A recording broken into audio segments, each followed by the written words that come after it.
Hello दोस्तों, हमारा chapter चल रहा है हृदय परिसंचरण तंत्र। हृदय परिसंचरण तंत्र के अंदर हमने देखा था हृदय की संरचना की ये कैसे काम करता है। ठीक है, आज हम देखेंगे धमनी और शिरा में अंतर। धमनी कौन सा रक्त लेके जाती है, शिरा कौन सा रक्त लेके जाता है। आज के बाद हमें इस चीज़ के लिए कोई कन्फ्यूजन नहीं रहेगा। कल की क्लास में हमने हृदय के बारे में संपूर्ण जानकारी ली, हृदय का स्ट्रक्चर पढ़ा और हृदय कैसे काम करता है ये भी देखा और हृदय की लोकेशन देखी कि हृदय कहाँ पर होता है। आइए समझते हैं धमनी और शिरा में अंतर बिल्कुल सिंपल तरीके से। और जो कल का वीडियो है उसका लिंक आपको डिस्क्रिप्शन में मिल जाएगा, तो आप उसको भी देख ले। तो कल वाले वीडियो के जो हृदय संरचना से रिलेटेड, जो भी हार्ट स्ट्रक्चर से रिलेटेड जो भी क्वेश्चन है वो भी मैं आज इस वीडियो में डाल रहा हूँ। ठीक है, वो अंत में हम अपन देखेंगे। तो अभी मैंने बनाया हार्ट का चित्र बना दिया है, उसमें दायां आलिंद और दाहिना नीले, बायां आलिंद और बायां नीले बनाया है, जो हमने कल की क्लास में भी देखा था। ठीक है, इसमें मैंने ये अभी त्रिविलियन का पार्ट बनाया है, जो दायां आलिंद और दाहिने नीले के बीच त्रिविलियन का पार्ट है। और जो बायां आलिंद और बायां नीले है उन दोनों के मध्य कौन सा कपाट पढ़ा था हमने कल? द्विविलियन कपाट। ठीक है, द्विविलियन कपाट किन के मध्य है? बायां आलिंद और बाएं नीले के मध्य। अब जो दायां आलिंद है उसमें देखो मैंने अभी ये जो CO2 युक्त रक्त है वो आ रहा है किसमें? दायां आलिंद में। और कौन लेके आ रहा है? शिरा। ठीक है, अब इसके बाद क्या होगा? जो त्रिकपाट है ये खुलेगा और उसके बाद किसमें आया ये रक्त? दाहिने नीले में। और ये रक्त कैसा है? CO2 युक्त रक्त है। ठीक है, ये CO2 युक्त जो रक्त है इसको जो पल्मोनरी धमनी है वो कहाँ लेके जाएगी? कहाँ लेके जा रही है ये? फेफड़ों में। कहाँ जाएगी ये? पल्मोनरी धमनी है ये, और कहाँ पर लेकर जाएगी? फेफड़ों में। फेफड़ों में लेके जाने के बाद ये फेफड़ों से कहाँ जाएगा ये रक्त? फेफड़ों से ये जाएगा जो अपना बायां आलिंद है। ठीक है, बायां आलिंद में जाएगा। और जो बायां आलिंद में जो रक्त लेके जाएगी उसको क्या कहते हैं? पल्मोनरी शिरा। वो क्या कहलाएगी? पल्मोनरी शिरा। और पल्मोनरी शिरा के बाद वो बाएं आलिंद से वो रक्त कहाँ जाएगा? जो द्विविलन का पार्ट है वो खुलेगा और उसके बाद बाएं नीले में जाएगा।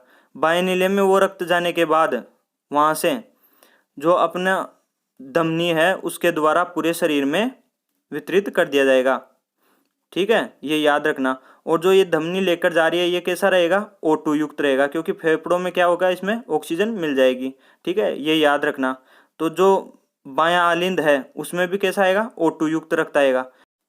तो अब हम यहाँ से देख सकते हैं कि पल्मोनरी धमनी कैसा रक्त लेके जा रही है? CO2 युक्त।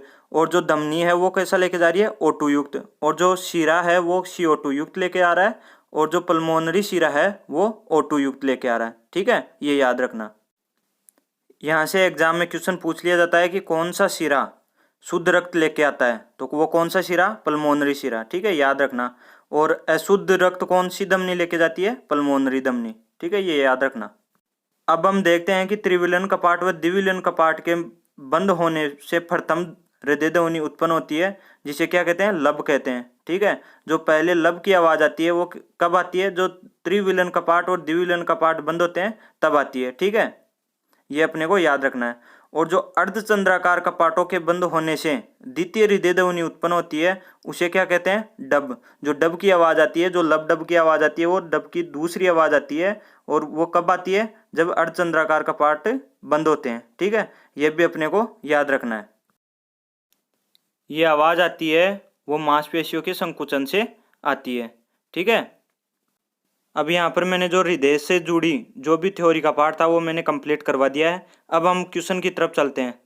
ठीक है, पहला क्वेश्चन है, दौड़ लगाते समय मनुष्य का रक्तचाप बढ़ जाता है, घट जाता है, ऊपर नीचे होता रहता है, एक समान रहता है? बताओ इसका सही आंसर क्या है? तो इसका सही आंसर है बढ़ जाता है।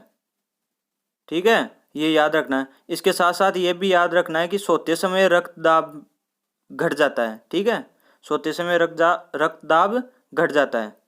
अगला क्वेश्चन है, मानव रुधिर का पीएच मान होता है।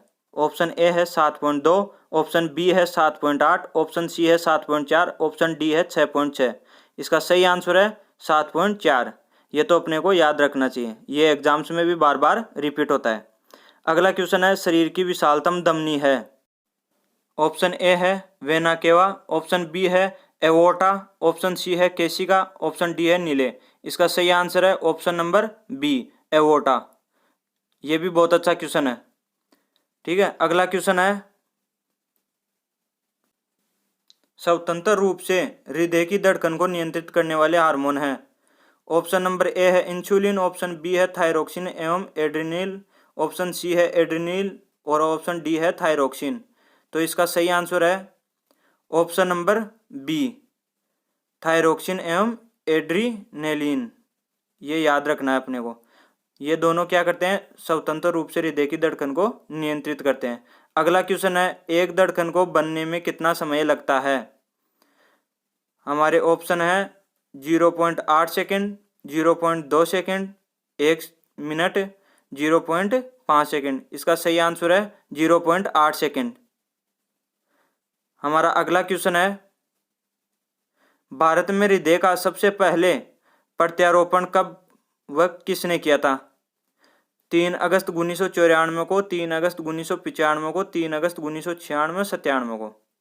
इसका सही आंसर है 3 अगस्त 1994 को डॉक्टर वेणुगोपाल रवि ने एम्स दिल्ली में किया था। यह अच्छा क्वेश्चन है, एग्जाम्स में बार बार रिपीट होता है। अगला क्वेश्चन है, हृदय धड़कन गति का मापन किसके द्वारा किया जाता है। इसका आंसर है ईसीजी। इसको इंग्लिश में कहते हैं इलेक्ट्रोकार्डियोग्राफ। अगला क्वेश्चन है, रक्तदाब का मापन किया जाता है धमनी में, शिरा में, दोनों में। इसका सही आंसर है धमनी में। जो रक्तदाब का मापते हैं अपना, वो किस में मापा जाता है, धमनी में। ठीक है, ये भी याद रखना है।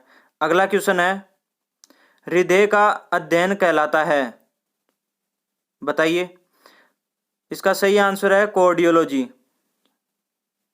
अगला क्वेश्चन है, हृदय की गति को अम्लीयता बढ़ाता है, यह हमारी थ्योरी है, और क्षारीयता क्या करता है, कम करता है।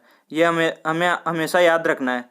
एग्जाम्स में सीधा पूछ लिया जाता है कि हृदय की गति को कौन बढ़ाता है और कौन घटाता है। तो बढ़ाता कौन है, अम्लीयता, और घटाता कौन है, क्षारीयता। ठीक है, अगला क्वेश्चन है, रक्तदाब का मापन किस में किया जाता है।